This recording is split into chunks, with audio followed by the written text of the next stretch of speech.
ಪ್ರಿಯ ಸಹೋದರ ಸಹೋದರಿಯರೇ, ನಿಮಗೆಲ್ಲರಿಗೂ ಪಂಚಶತಮ ಹಬ್ಬದ ಶುಭಾಶಯಗಳನ್ನು ಕೋರುತ್ತೇನೆ. ತಂದೆ ದೇವರ ಮತ್ತು ಕ್ರಿಸ್ತರ ಆತ್ಮವೇ ಪವಿತ್ರಾತ್ಮರು.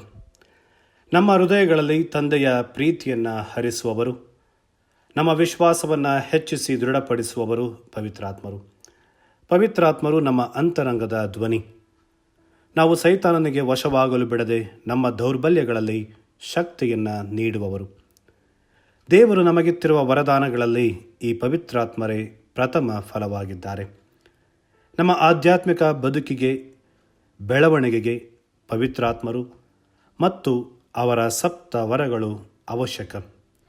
ನಮ್ಮ ವಿದ್ಯೆ, ಬುದ್ಧಿ, ಜ್ಞಾನ, ವಿವೇಕ, ಪ್ರತಿಭೆ ಇವೆಲ್ಲದಕ್ಕೂ ಪ್ರೇರಣೆ ಮತ್ತು ಸ್ಫೂರ್ತಿ ಈ ಪವಿತ್ರಾತ್ಮರು.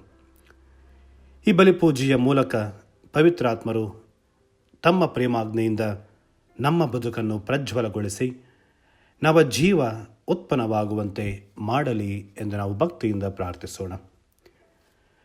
ಪ್ರಿಯರೇ, ಯಹೂದ್ಯರು ಪ್ರಮುಖವಾಗಿ ಆಚರಿಸುತ್ತಿದ್ದ ಹಬ್ಬಗಳಲ್ಲಿ ಪಂಚಶತಮ ಹಬ್ಬವು ಒಂದು. ಪಾಸ್ಕ ಹಬ್ಬದಂತೆ, ಪರ್ಣ ಕುಟೀರಗಳ ಹಬ್ಬದಂತೆ ಈ ಹಬ್ಬವು ಪ್ರಾಮುಖ್ಯತೆಯನ್ನು ಪಡೆದಿತ್ತು. ಪಂಚಶತಮ ಅಥವಾ ಪೆಂಟ ಅಂದರೆ 50 ಎಂದರ್ಥ. ಪಾಸ್ಕ ಹಬ್ಬದ ಆಚರಣೆಯ 50ನೆಯ ದಿನದಂದು ಪಂಚಶತಮ ಹಬ್ಬವನ್ನು ಯಹೂದ್ಯರು ಆಚರಿಸುತ್ತಿದ್ದರು. ಯಹೂದ್ಯರಿಗೆ ಇದು ಸುಗ್ಗಿ ಹಾಗೂ ಕೃತಜ್ಞತೆಯ ಹಬ್ಬವಾಗಿತ್ತು. ಆದರೆ ಕ್ರೈಸ್ತ ಧರ್ಮದ ಉಗಮದ ಸಂದರ್ಭದಲ್ಲಿ ಇದು ಹೊಸ ರೂಪವನ್ನು ಪಡೆದುಕೊಳ್ಳುತ್ತದೆ. ಪುನರುತ್ಥಾನರಾದ ಯೇಸು ತಾವು ಕೊಟ್ಟ ಆಶ್ವಾಸನೆಯಂತೆ ಪವಿತ್ರಾತ್ಮರನ್ನು ಪಂಚಶತಮ ಹಬ್ಬದ ದಿನದಂದು ಭೂಲೋಕಕ್ಕೆ ಕಳುಹಿಸಿಕೊಡುತ್ತಾರೆ.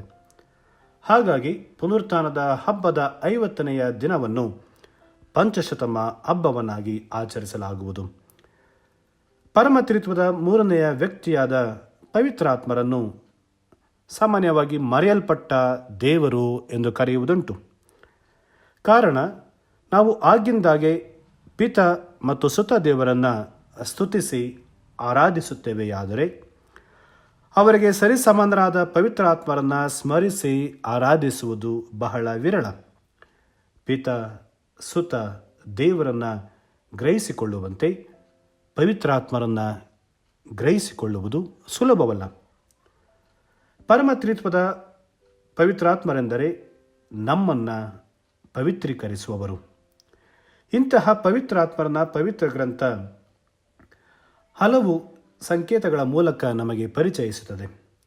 ಮತ್ತಾಯನ ಶುಭ ಸಂದೇಶ ಅಧ್ಯಾಯ 3:11 ನಾವು ನೋಡುತ್ತೇವೆ, ಪವಿತ್ರಾತ್ಮರು ಪಾರಿವಾಳದ ರೂಪದಲ್ಲಿ ಕಾಣಿಸಿಕೊಳ್ಳುತ್ತಾರೆ. ಪಾರಿವಾಳ ಪರಿಶುದ್ಧತೆಯ, ಶಾಂತಿಯ ಹಾಗೂ ಮುಗ್ಧತೆಯ ಸಂಕೇತವಾಗಿದೆ. ಯೋಹಾನನ ಶುಭ ಸಂದೇಶ ಅಧ್ಯಾಯ 20 ವಾಕ್ಯ 22ರಲ್ಲಿ ಶ್ವಾಸವನ್ನು ತಮ್ಮ ಶಿಷ್ಯರ ಮೇಲೆ ಊದುವುದರ ಮೂಲಕ ಯೇಸು ಅವರಿಗೆ ಪವಿತ್ರಾತ್ಮರನ್ನು ನೀಡುತ್ತಾರೆ.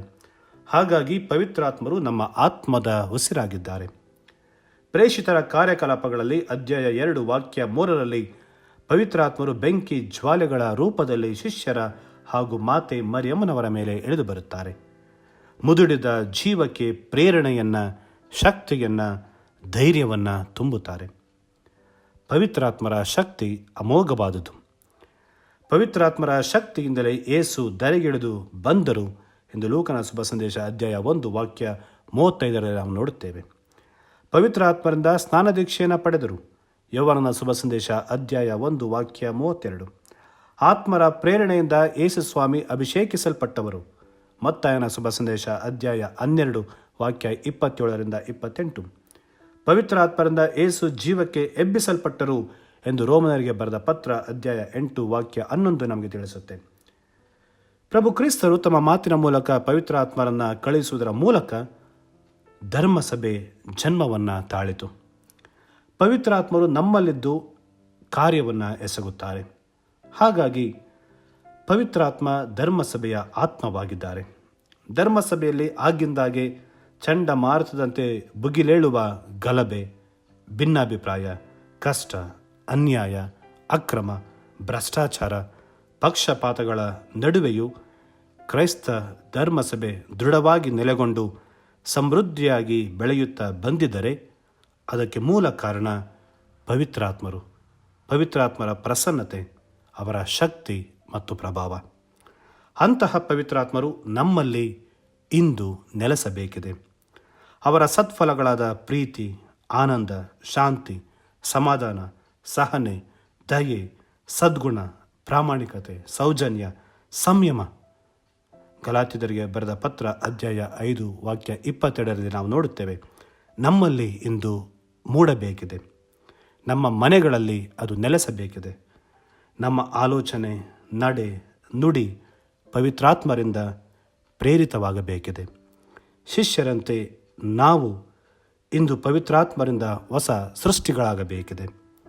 ಅವರ ವರಪ್ರಸಾದವನ್ನು ಧರ್ಮಸಭೆಯ ಹಾಗೂ ದೇವಜನರ ಒಳಿತಿಗೆ ಉಪಯೋಗಿಸಿಕೊಳ್ಳುತ್ತಾ ನಮ್ಮ ಸ್ವಾರ್ಥಕ್ಕೆ ಅಲ್ಲ, ನಮ್ಮ ಸ್ವಾರ್ಥ ಬೆಳವಣಿಗೆಗೆ ಅಲ್ಲ, ಧರ್ಮಸಭೆಯ ಮತ್ತು ಜನರ ಒಳಿತಿಗೆ ಉಪಯೋಗಿಸಿಕೊಳ್ಳುತ್ತಾ ಸುಗುಣ ಸಂಪನ್ನತೆಯ ಕ್ರೈಸ್ತ ಜೀವನ ನಡೆಸಲು ಪವಿತ್ರಾತ್ಮರು ನಮಗೆ ಪ್ರೇರಣಾ ಶಕ್ತಿಯಾಗಲಿ ಎಂದು ನಾವು ಪ್ರಾರ್ಥಿಸೋಣ. ಆಮೆನ್.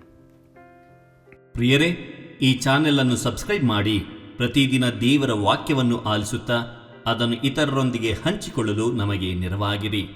ಧನ್ಯವಾದಗಳು.